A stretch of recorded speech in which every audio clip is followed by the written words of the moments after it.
Coming up on 5 Minute News. Rudy Giuliani becomes target of criminal election probe. Feds won't unseal affidavit for Mar-a-Lago warrant. And Iran denies involvement in Salman Rushdie attack. It's Tuesday, August 16. I'm Anthony Davis.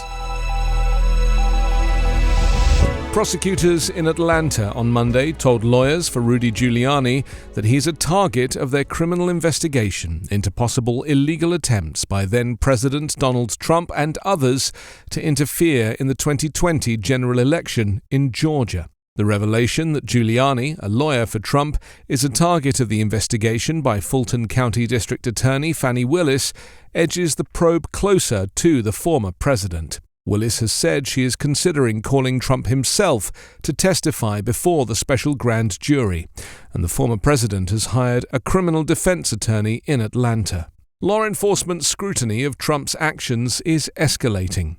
Last week, the FBI searched his Florida home as part of an investigation into whether he took classified records from the White House to Mar-a-Lago.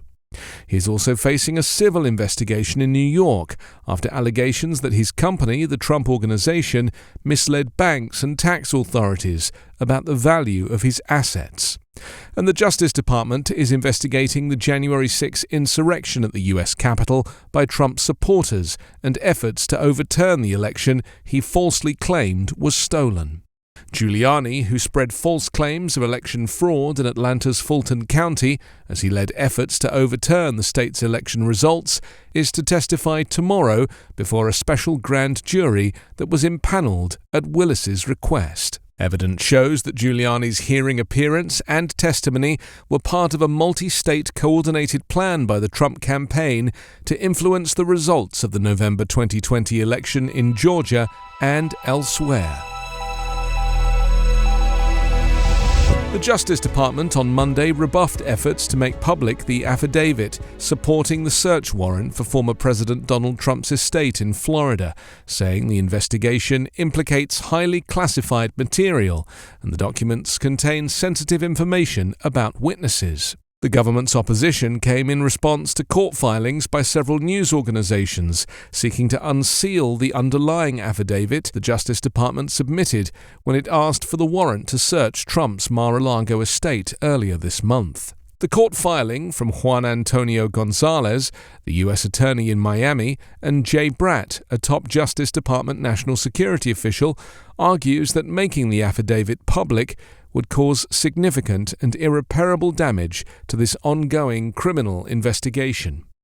The document, the prosecutors say, details highly sensitive information about witnesses, including people who've been interviewed by the government, and contains confidential grand jury information. A property receipt unsealed on Friday showed the FBI seized 11 sets of classified documents, with some not only marked top secret, but also sensitive compartmented information, a special category meant to protect the nation's most important secrets that, if revealed publicly, could cause exceptionally grave damage to U.S. interests.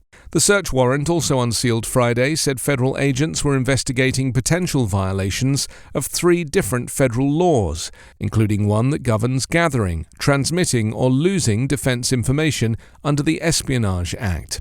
The other statutes address the concealment, mutilation, or removal of records and the destruction, alteration, or falsification of records in federal investigations.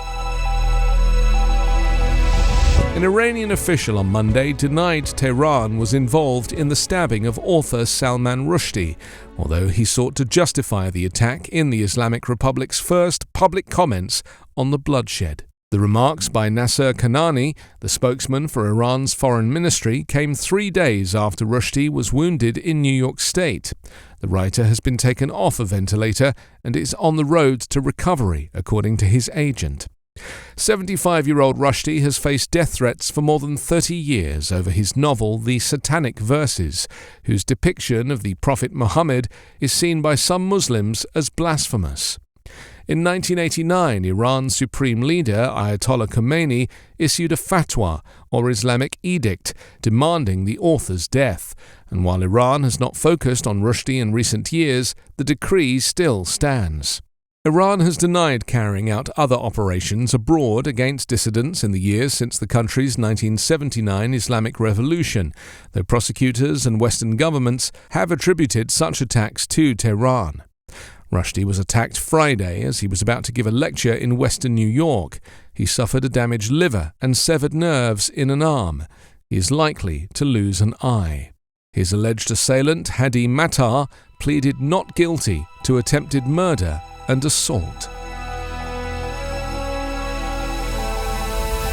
You can subscribe to 5 Minute News on YouTube with your preferred podcast app. Ask your smart speaker or enable 5 Minute News as your Amazon Alexa flash briefing skill.